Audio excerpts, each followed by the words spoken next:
Hello, and welcome to the Libri Labra Book Club. This month we are talking about Royal Assassin That's it. by Robin Hobb, which is the second book in the Farseer trilogy. And I am joined today by my husband, John, aka BookTube Hubby, and also Tom, Book Club VIP member. And really quick, if you ever want to join us on screen during the discussion, you can do that by becoming a patron at patreon.com/Libri Labra. And there's a few different perks. One is some behind the scenes stuff. One is being part of an exclusive Facebook group where we talk about the media we're consuming. You also get put in a rotation to help pick the books that we're reading for the book club. There's also priority commenting on YouTube videos, replies on YouTube videos, and also a custom bookmark. It really depends on what tier you select. But before we jump into spoilers, we're going to talk just a little bit about our initial thoughts on the book, and then we'll jump into a more spoiler-filled discussion, which I will warn everybody about. I wish I had a physical copy of the book to show. Hold on, maybe I can pull it up on my iPad. The cover. Yeah, the cover. Wow. Although this is not the cover that I've seen a lot, but it's one of the covers. That's the one I have, yeah. Okay. That's the ebook cover. Because the audiobook has a person on the cover, which is a little bit different. I think that might be the original covers. But this was Tom's pick. So, yep.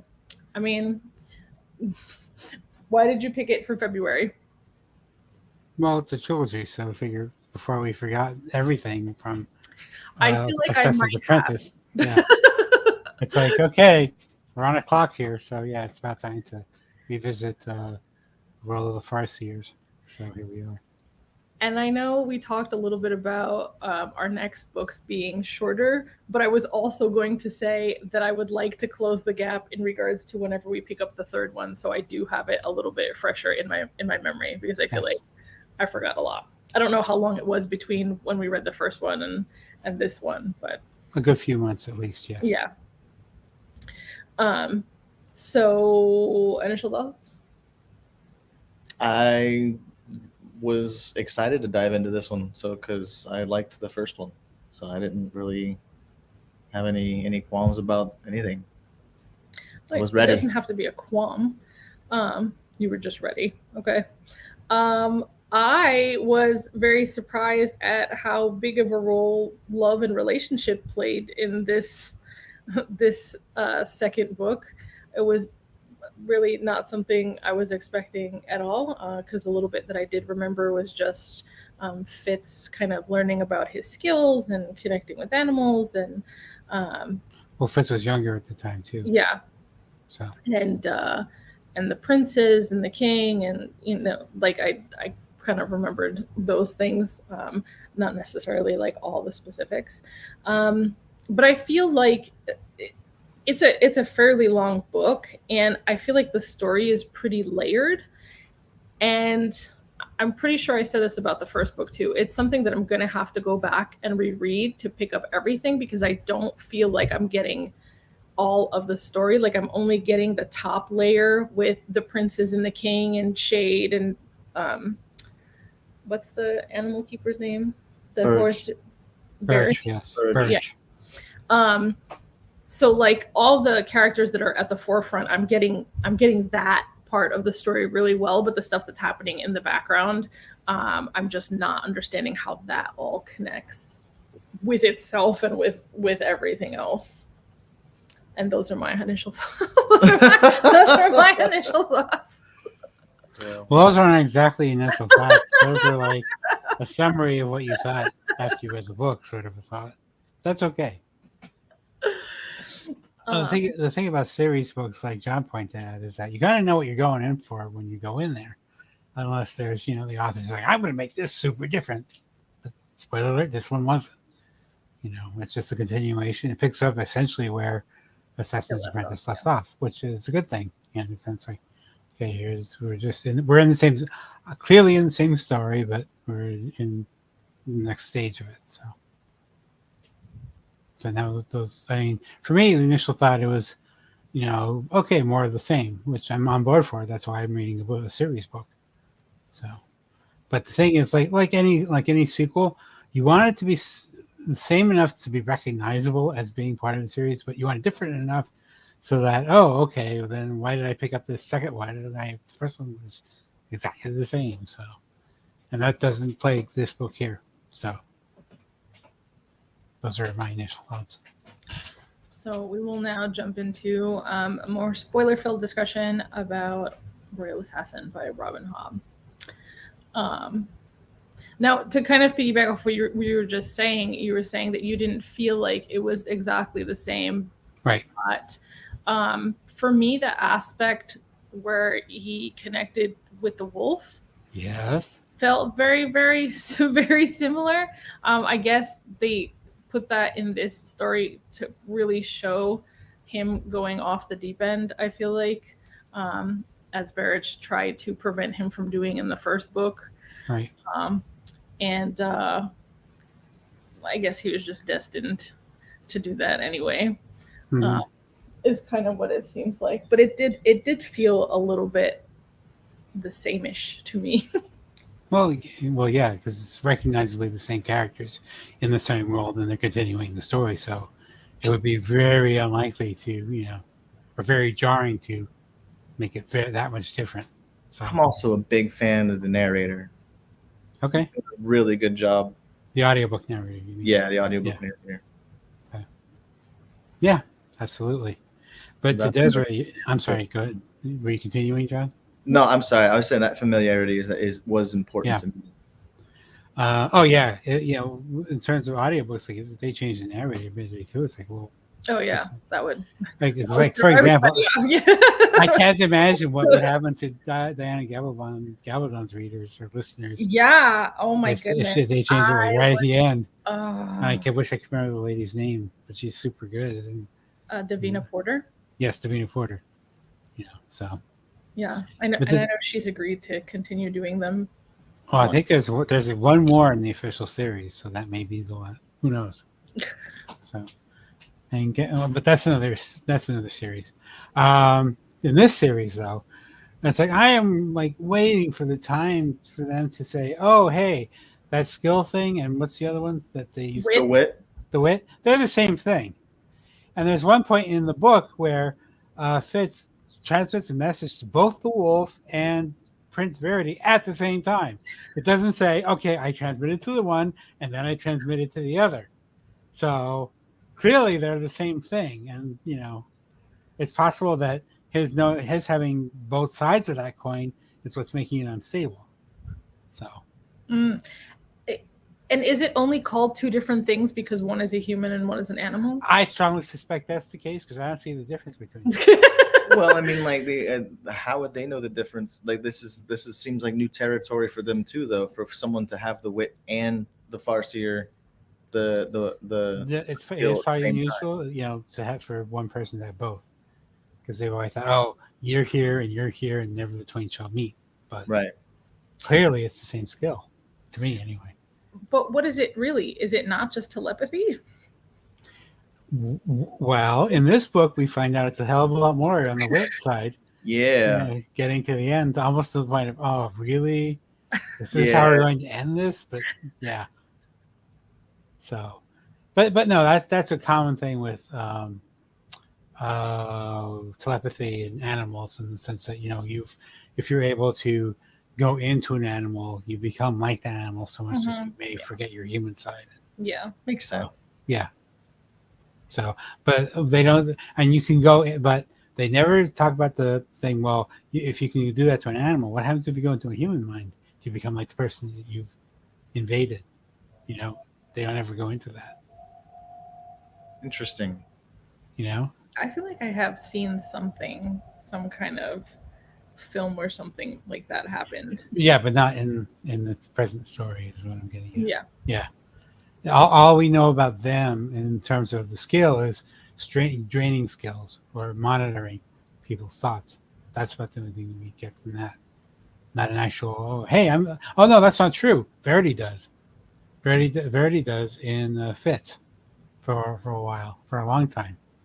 And then it seems like it's like a TV reception. Like the farther he goes away, the fainter the signal gets. So, but it's not. But interestingly, they don't ever mention the problem. Oh no, you're going to become me, or I'm going to become you. Although Fitz was getting really confused. He was getting really emotionally confused. Well, he was getting a lot of signals, and so was Verity. When let's put it this way, when Fitz was with Molly, and Verity was the Ketchikan. Yep.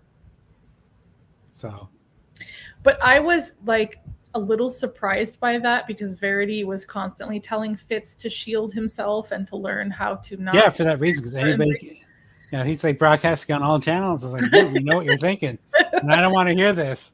Click. But so that being the case, why would Verity let Fitz see what he was doing with Ketchikan? That almost felt intentional to me, like so that he would get attached to the queen, so he would be more willing to protect her. Right. Yeah. Crazy. That's what that seemed like, because I don't see why else he would have done that. Well, the queen and Fitz are outcasts basically in the castle. They're not truly the royal family. They are royalty, but they're not part of the royal family per se. So was it like this? Yeah. So he's a bastard. I was telling John that I was getting all sorts of Game of Thrones vibes. This one, and I was getting really worried. Well, no, it's the kind of thing where, but to that point, it's like, Jesus, I wish I would have had a lot of this information in the first book, because it made things a hell of a lot more understandable. Because apparently the four of the duchies were like the original ones, and then the two from the king, I can't remember his name on that. Shrewd. Yeah, his second wife. Those are the other two duchies. Like, oh, well, if I'd known that would make more sense, and that's why we have this conflict. So I was having trouble keeping track of all the king's wives. Wives or whoever. He only had 2 wives. But one gave him Verity and Chivalry. And the other one gave him Regal. Who was that? Oh, Chivalry and Verity. No, Lady Time is not. Lady Time is the alter ego of the assassin. Yeah. Oh, okay. Yeah. Patience? No, Patience was Chivalry's wife, right? Yes. Yes. It's been over a month since I've read this, so I apologize. Yes, Patience was Chivalry's wife. Okay, so then I think there was Constance. I think who was his mother? Chivalry's mother? Yeah. I think it was Constance, because I think Regal's mother was Desire. The new one. Yes. Yeah. Yeah. Okay. But she was not alive. Neither of them were, I don't think. Because I don't remember Lady Constance being. As of this story, as of telling the story, no, both of them passed away. Yeah. Constance, by, I'm assuming, natural causes, and to hear most everybody tell it, Desire by her addiction. Right. So she fell by the drink. Yeah. So something which her Regal seems to be fond of as well. So the apple doesn't fall far from the tree. So with it seemed like on every other page they were calling him bastard, and that's what he is. Right. So because of that, he had no claim to the throne, correct? Yet people were still. He could make a claim to the throne, as we found out toward the end of the book, as the dukes were ready to support him.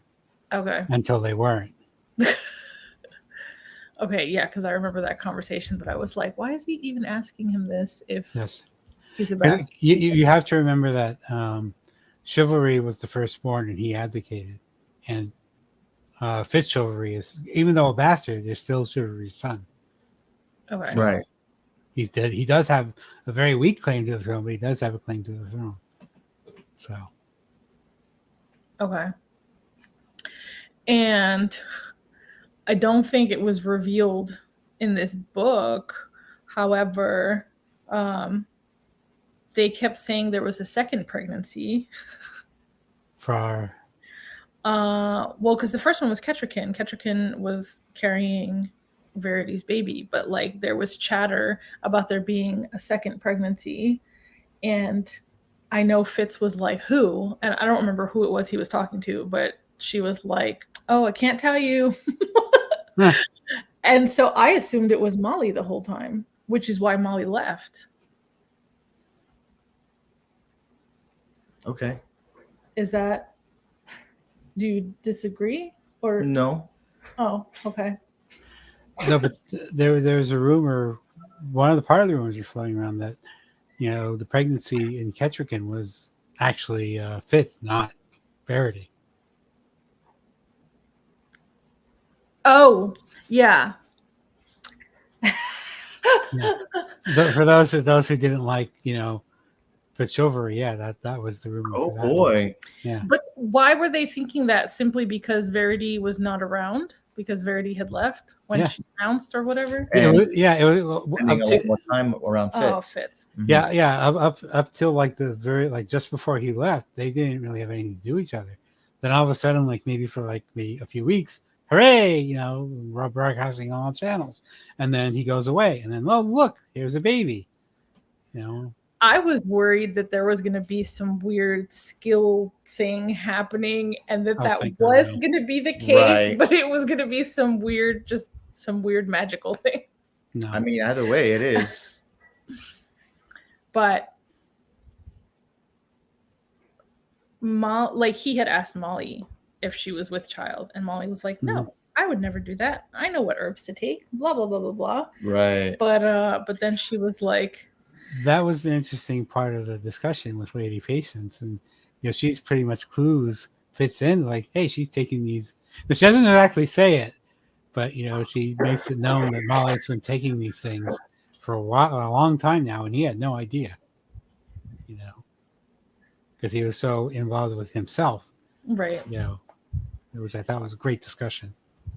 But the way she said, I don't know how she worded it. She said something like caring for another. Yeah. I'm caring for another now, and I need to. Right. So. And it's not her dad. Well, I thought her dad was dead. Right. That's what I'm saying.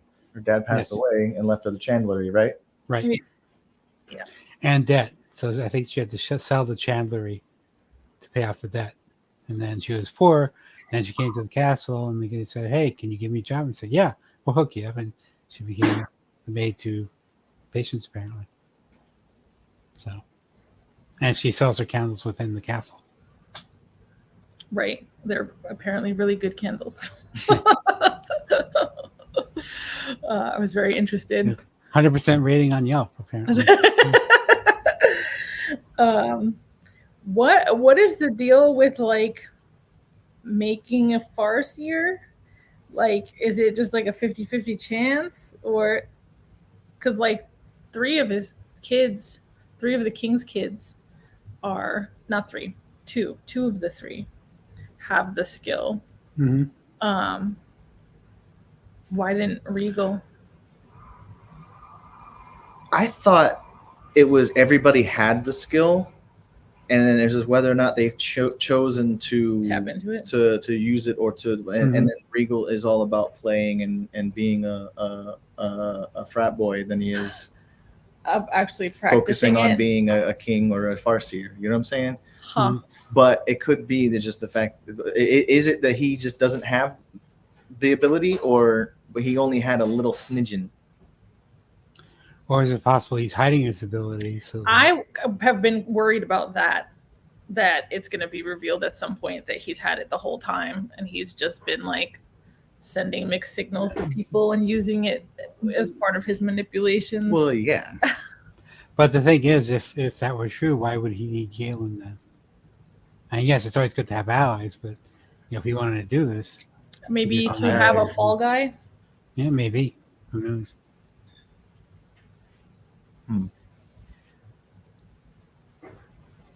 Yeah, and Verity is always saying that Galen was really not the bottom of the barrel, but he wasn't when he became Skillmaster, he really wasn't trained as a Skillmaster when he did it. I remember they said that a couple times. Yeah, and I think the only like Chivalry had it, Shrewd has it obviously, and Verity has it, but they're the only ones who were trained old school. The rest are all Galens, from what I can understand, because they say in the book most of the others are dead or retired or what have you. So.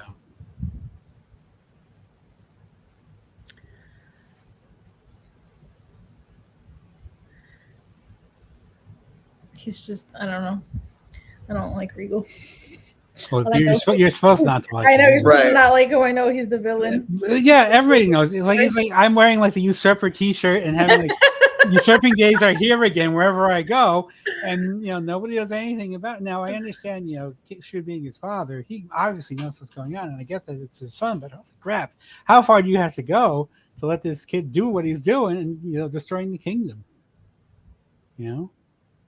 So that was one of the frustrating parts to me. And I'm not sure I fully understand the Fool. He's one of my favorite characters. Is he? Yeah, Why? just because of I don't know how mysterious maybe he is about everything. Like mysterious, like. Who is he? What's his angle? What's he doing? Yeah, What's I he don't. coming That's from? what I'm saying. Yeah. I don't understand. I don't understand. We understand he's a king's man, but Yes, that was one of the other Why? good things too. When Verity and the Fool were talking, the Fool points out, look, you have your king, I have mine. And I thought that was one of the better discussions in the book. How they were loyal to each was loyal to their own, but they had to stick together because they had to fight the enemy, Regal. So.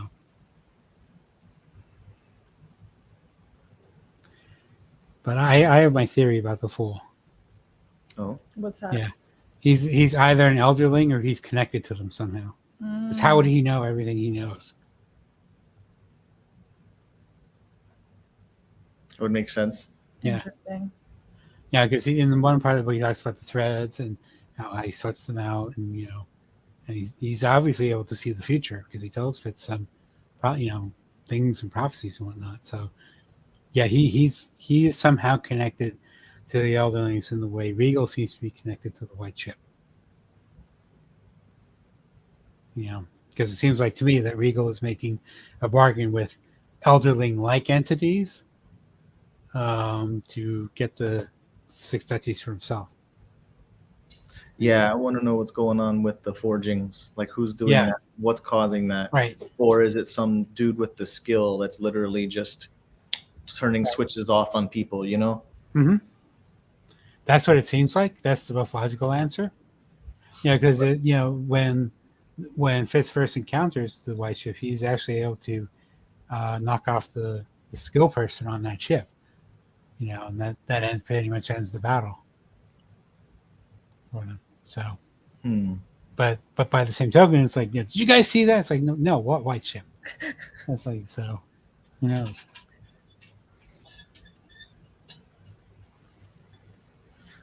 Well, see, another thing about your theory about the wit and the skill being the same thing, Right. I want to know. So, if that's the case, when he spoke to the wolf, when he was speaking to Verity, and Verity is like, "What was that?" Mm-hmm. Like he noticed like something was Yeah. off. What was Yeah. that? This is- That would yeah. tell me that kind of like maybe it is a separate thing. Yeah. But it's just unfamiliar territory, I guess. Yeah, or like I don't know how radio exactly works. If you're broadcasting on one channel and you're on like a very close channel, you sometimes get the bleed through, and it's like, hey, what's that? I feel like it has to do with I don't know how to describe it. Like maybe a little bit like personality wise, in the sense of, here you have the royal family, right, who already probably thinks they're better than everyone. So why wouldn't they think they're better than animals?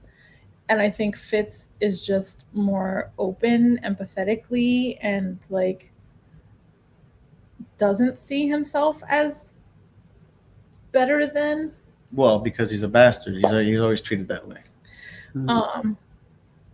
So along the lines of what you were saying about Regal, though. Maybe it's just about having that openness where others might not Even be think open. or Yeah, even yeah, do- they yeah. might not be open to communicating see. with animals. I see. Um, Well, I mean, most of it didn't they learn that basically just it was kind of like by accident that he was doing it?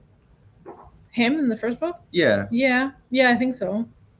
Yeah, but remember, during his final test, Galen pretty much destroyed his control of the skill through their fight. Yeah. I want to know how that would, if that can be explained a little.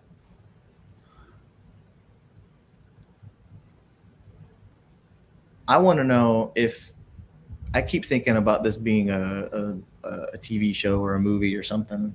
And it's been around for a long time if it and- hasn't already been adapted. Right. And how to portray like a visual, like give the skill or the wit a visual like sense of how to describe or translate what they're doing. I visualize it like the Beastmaster. Like Well, I mean, like in the mind, and he then would just, go that's into it? like he would be able to see from the bird's eye view. Okay, for the like- wit, yeah, I understand yeah, that. that's what I'm But saying. what Mhm. about the skill whenever they're reaching for someone else, or I don't know, I've been, I guess, too much smoke and bone. I guess the darkness. I guess like, if like have him like enveloped in some sort of smoke or whatever, and then Mhm. the wind through the smoke is him looking through. Except that, remember, that's why Verity wanted the link with Fitz, so he could monitor what was going on in the castle. He sees through Fitz's eyes, just like Fitz would see through So Night there you Eyes' go. eyes. Okay, so it's even more. Yeah. Yeah, what you're describing sounds a lot more physical. I feel like it's more of an ethereal. That's what I mean. But how would you visually like give that a representation on media? Like, so when I keep thinking of that, and Just like an echoey voice, and like a distant echoey Right. voice, and then like some blurry vignette as you're seeing through that person's eyes, it's Right. hearing their thoughts. whatever that helmet that Professor X put on and Yes. was able to find mutants with. That's what I kind of. That's what kind Pretty of much. Yeah. But the thing is that Fitz apparently has no problem like going to Night Eyes' mind, but Verity has to touch Fitz to make that connection, whereas with Night Eyes, he doesn't. Interesting. That's an Well, interesting observation. But didn't Fitz touch the king to use the king? Yes, that's Yeah. what killed him, actually. Unfortunately, at least from what we know now. Well, he did it more than once, so I guess he was. No, the last time that they had a He was contact around. area. I at thought that point, I Will guess. and Serena or whoever Justin, Justin and is it Serene? Serene. Yeah, Justin and they were Serene draining. also there yeah, draining the king. Yeah. So So I don't think he killed them because he thought it was them that killed him. But it was him? well, to outside sources, yeah, because Oh right. like there was that whole discussion. Oh, you really shouldn't do this because you're going to kill him. And if the king hadn't been being drained by those other two skill users, it would have been perfectly fine. But nobody knows that except for Fitz and maybe the assassin. I can't remember his name. Chade. So That's a lot. There's a lot in this book. which is why well, that's why at the end Fitz, they say, hey, I know we have a scapegoat. We're going to blame Fitz for everything. Yeah, that sounds cool. And then they execute him, and hooray, problem solved. Next book. So Is there like, are there short stories in addition to the trilogy, or is there like a secondary trilogy, sort of in the same world? all of her books are in the same world, I understand. Okay. They may not treat with the same characters, but You know, they all are. And it's the realm of the Elderlings is the whole series. So, but oh wait, that's not true. The Fool has his own trilogy, and I know the Fool and Fitz together have their own trilogy after this. Okay. So Interesting. You guys done a lot of adventures. oh yeah. Good. Well, she realized that those were her two best characters, so it's like Tyrion and Varys. You know, whenever they would get together on Game of Thrones, we knew it was going to be good. You know, except maybe on the TV show later on, but that's another story entirely. But yeah, you knew the dialogue was going to be good because you know, and George Martin would say, "Jesus, it takes me like months to write this, like one dialogue for them." You know, you can see why. So.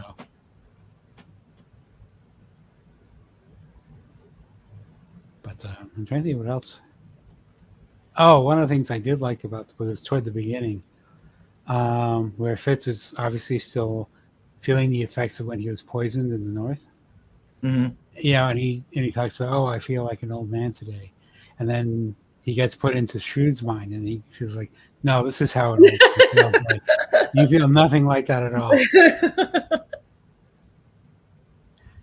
But that was such a good sequence, you know, where he goes into Shrewd's mind and he finds the young Shrewd basically trapped by his body. And I thought, well done, you, Hobb. Yeah. That was such a good sequence. So. And I guess the poison really did a number on him if people were constantly like, you're drunk. Mm-hmm. Go home, you're drunk. That was sad. He didn't need that with Molly. Yeah, but that was a doomed relationship anyway. That was the point of this part of the point of romance in this book was it's not going to work. You know, clearly Burwich had his chance, you know, with Patience, and that didn't work out. And so yeah, there's throughout the book there's like it's like yeah, your duty is to the crown, not to your romance life. Yeah, the objection being the exception being chivalry.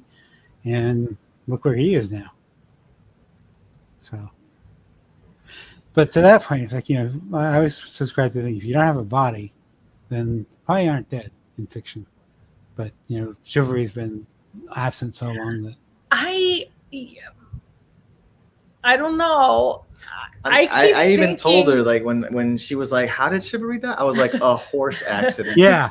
So he fell from his horse. Yeah. I feel like that is a perfect situation for him to have been lost because he had amnesia for like a really long time after falling off a horse. I would hope that Robin Hobb is a better writer than that. I will say that. I could totally see that, and all of a sudden, chivalry comes out of nowhere, and now that's third book. Yeah. And we'll then see. and now then what happens? Then you're gonna have like a fight between Chivalry, Verity, and Regal because who's the king then? Chivalry. Well, that's what I'm saying. That's right. why. Well, it would still be 2 against 1 because Verity seems happy with his wife. Well, yeah, Verity would totally like to give up the crown. Like, okay, Chivalry, it's back to you. Yep. You know, so yeah, he would support Chivalry's claim. Yeah. But you said he abdicated, so like he abdicated, yes. Okay, so then he must have done that while he was alive. So I would imagine, like, once you pull your hat out of the ring. Yeah, but again, it depends on who supports him. Why would you need to die then? Yeah.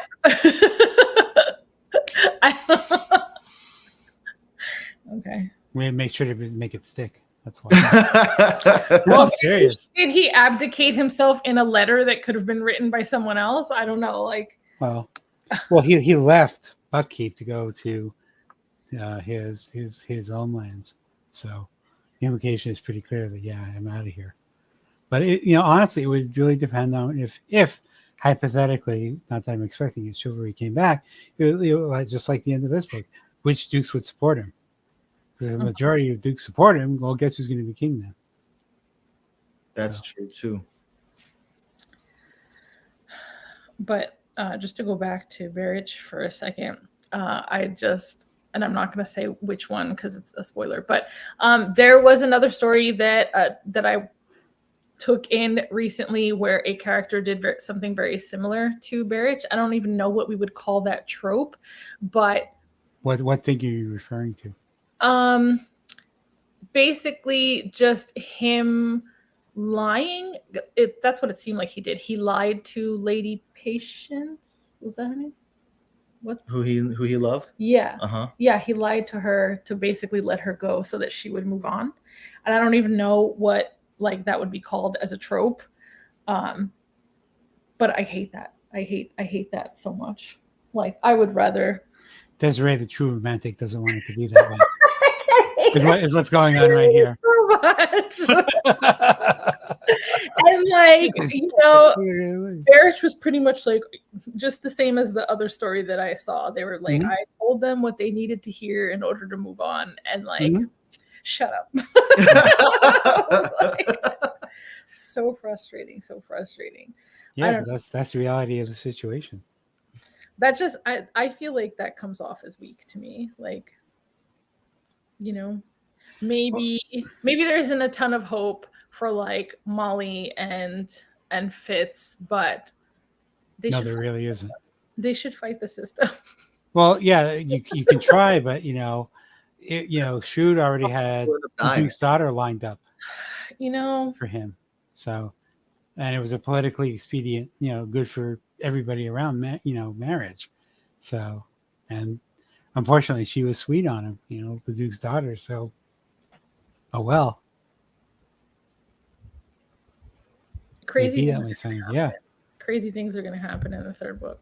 I hope so. I'm pretty positive Molly is pregnant and she's going to have a little Farseer baby. And then what?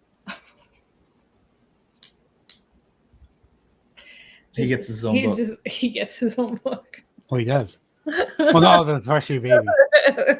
I know. Like I said, I believe there's a this is Fitz's trilogy. Phil gets his own, and then they meet up together.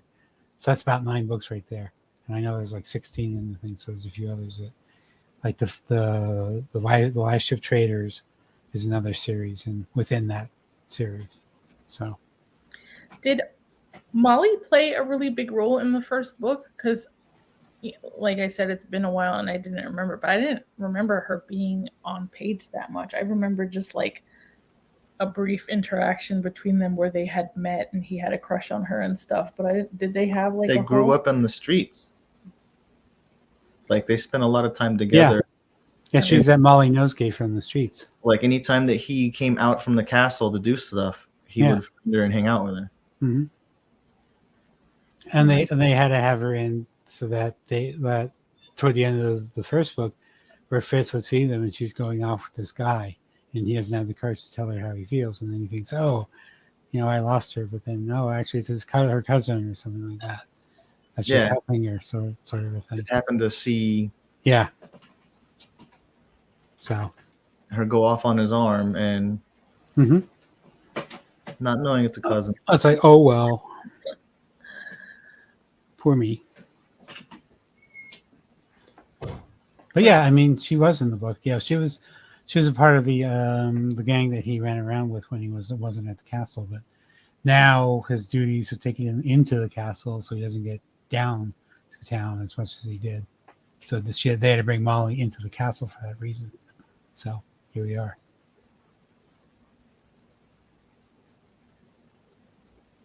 I had high hopes. High hopes for them. Yeah, but you knew it was Dune. Yeah. She's very a plot point for trouble. She's very spunky. Mm-hmm.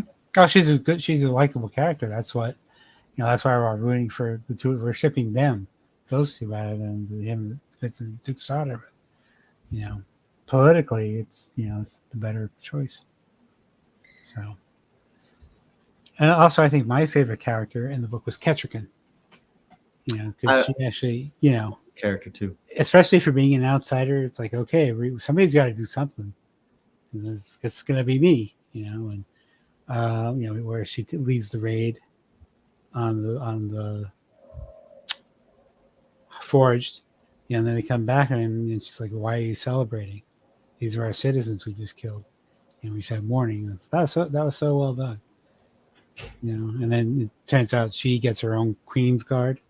It's reminding me of Game of Thrones a lot. So, Yeah, she was just a good character throughout.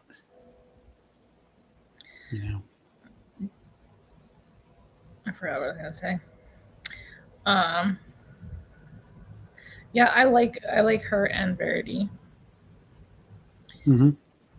I think they're both pretty cool, and I like them together. Oh, as you're meant to, I think. But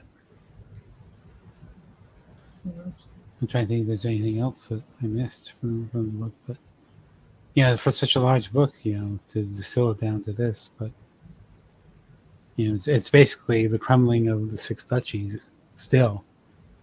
Until somebody makes a stand and say, "Hey, you can't do that." So was the king just dying of old age, or he had something else? He had something else going on. Okay. Like akin to cancer, the way it was described was what I got.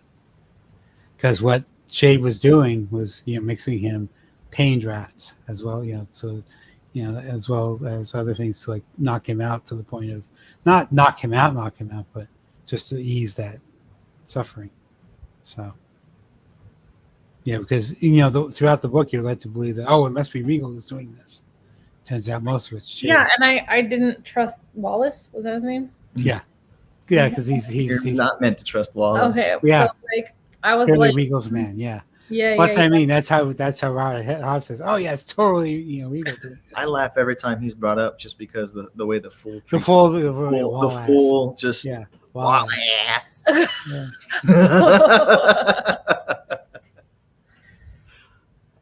So and the fool's riddle's good. I don't remember any of them off the moment, but I'm sure they will be proven true as time goes on. So. But those two have an unusual friendship. So, because one thinks that we know that in the first book, Fitz has visited the Fool's chambers without the Fool being there, and the Fool responds in kind in this book. So. When he actually had the conversation with Fitz about you are like me, and then he told them that he was one of the many threads, like something catalyst. The catalyst, yes. So that's why I think they get along so well. They're both the same. They're both like the heart of a lot of things going on in the story.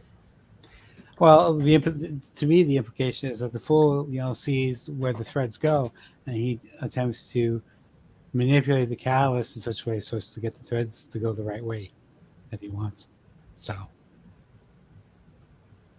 because he's the one who points out, "Hey, it's the Elderling, stupid." Right. And Barrage has no powers. I think he has the wit. He has the wit. And that was the reason why he was so upset about Vixen dying. See, I know that he has said that he promised Chivalry that he would protect Fitz. Mm-hmm. But I still feel like Barrage is Fitz's dad.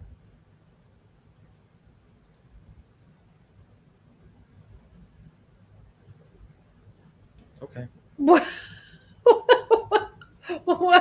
What do you mean? Okay, you agree? You disagree? It's weird that I'm saying that. I don't know. I don't know how. The implication to me is that something happened to Burridge that we are not privy to yet, and that's why he's off the wit in that way. But who knows? And it may be what we already witnessed in this book, how Chivalry became so one with the creature he bonded to that he almost escaped into that realm. Let's put it that way. That's it. That's where Chivalry is. He's not dead. He's just running around as a. Well, it's possible. I mean, it's possible. Like a random squirrel. Hey, Mr. Squirrel. He is the horse. He is the horse. Yeah. Fell off the horse, became the horse. Yeah. I don't know, man. There's something weird. Was it just revealed in this book that Barrage was with Lady Patience? Yes, I believe so. Okay. And I know that she's not Fitz's mom, but like, Yeah, but we don't even know who Fitz's mom is either. Some Yeah, dude the implication is that it was a peasant. like some random guy just dropped him off at Yeah, the, I would like that story. I mean, at it's the like, gate. because the implication is that it was a peasant girl that he bedded. Right. You know, why her? You know, I just feel like Barrich protects Fitz in a way that feels more than just a promise. And also the whole wit thing. I think Burridge was a king's man, and Mhm. chivalry was his king. Okay. Do we have other predictions for for book 3. the next book? Yeah. Well, I mean, apart from what I've said, you know, to me, it's pretty clear that Regal is making dark pacts with, you know, the whoever creates the Forge to say, hey, you do this for me, you know, you'll have part of the kingdom, which is what's happening now. You know, he's letting the coasts go, you know, and like this policy of appeasement. Apparently thinking that, oh yeah, they won't touch my 2 touch. He's like, well, what's going to prevent them when the other 4 are gone? So, but Okay. it'll be interesting also to see. I would love to see some chapters with dedicated to Verity in the north, without Fitz Right. finding out what's going on up there. But that seems like an awful lot of story to tell in one book. But who knows? Is it just as long? Like Probably. 7? I can look it up. Yeah. But what's the other one? Royal Assassin. I can't remember what the title is. It was Assassin's Apprentice, and then this Royal Assassin. Royal and Assassin. Is it not the Fool's Assassin, or is the Fool's Assassin the next trilogy? I think it's the next trilogy. I'll find it. Just 1 second. Once it loads in. Well, my predictions are Chivalry's still alive. Assassin's Quest. Assassin's Quest. Chivalry's still alive. Molly's pregnant, and she has Fitz's baby. And Barrich is Fitz's dad. Stranger Things. It's true. Or it's going to be some just very weird thing. Some just, I don't know. Oh yeah. 869 pages on the Kindle edition. 800? 69. What So a if big boy. What if they're just related somehow? I Like mean, Burridge's sister is who? his mom. No, Fitz's mom. That would be interesting. But what if you know? And Or this, game. I now realize this is a stretch, but you know, what if Barrett was the brother of his mother? That's Fitz's what John mother. just said. Oh, okay. Sorry. Yeah. I was closing out the I went the other direction with it, I guess. yeah. So yeah, he probably has a deeper connection to Fitz. So That would how he would have the wit and the skill at the same time. That sounds like it to me. Right. He's related. Yes. Sounds like some Hmm? messy Jon Snow stuff. Yeah. Well, yes, it's to keep him going for 800. Now, how else you can expect to go for like what? 2,400 pages. You know, got to give him something. So, yeah, in this book, I felt that we learned a lot more about the political situation in the Six Duchies, and I said I wish I would have known that prior in the first book, because it made a hell of a lot more sense why Regal was so pissed off at the other two. So, but incidentally, I found out today that Assassin's Apprentice is now a comic book. Oh, Volume really? 1. Volume 1 is going to come out in October of this year. Oh, The wow. single issues are out. That's cool. So who knows? Maybe it will get an adaptation eventually. So, Because when did it release? When did the Farsi. the Volume 1 will be released in October of this year. So only the single issues are out now. So But Robin Hobb's name is on it. In what capacity? I have no idea. She may say, "Oh yeah, do that and go for it," But who knows? How old is the series? Like, when did the first book come out? A long time ago. I Let me Was it look. like the 70s or the 80s? I don't think it's that long. Well, I don't think so. But 1995, Okay. 95. Okay. still 18 or so years ago. I was still in high school. Yeah, that's also true of Game of Thrones. It came out in like the 90s, and all of a sudden here in like what 2015 or 16. Oh, now it's a hit. It's like, well, so Yep, it's totally possible. so Do we want to do final thoughts? yes. Who's going first? You go first. I go first. Good. I was only looking at the camera, so So I don't know. I'm excited to go through to the next one. So I don't even remember what I rated the first book the first time, but how I look at it now, I would want to reread the first book just to get a little more details out of it. But I think I'm still at 5 stars for the story. Like, I'm sold. I want to read the next one now. So whenever we throw it back into the pile, I'm ready. I really like the characters, and it's just a very deep story, obviously, that she's telling, with a lot of things going on, and I'm still very intrigued by the skill and the wit, and I feel like there's probably like another power that's gonna surface at some point. But I feel like I gave the first one 4 stars, but I think I would give this one 5, and I'm definitely more excited to jump into the last book. good. I'm looking. Oh yeah. Okay, I got it. Yeah, I rated this one as a 4 as well because to me, just like the other book, very very slow start. Not quite as slow a start as the first book, obviously, but still like a slow start. And then it's like, okay, we're gonna peak right at the end. And it's like, okay, I see why you do it, but it's kind of similar to the other ones. But yeah, I would like to see how this turns out. Obviously, after 1,600 pages. I mean, at this far, why not go to the end? Yeah, definitely. So this was February's book that we're talking about right now. So March's book is going to be Fahrenheit 451 by Ray Bradbury. Yes. Did I get that right? Okay. Correct. Yeah. Classic. And so it is a classic, and I've never read it. Me neither. You haven't read it? Nope. Nope. Okay. But I don't even fully know what it's about, other than there's book burning. There's 95% of people know about Fahrenheit 451. It's the temperature. I believe it's the temperature at which paper burns. Is that what? Oh, interesting. Is that what the title is? Yeah, I think that's why it's called that way. That's a very good title then.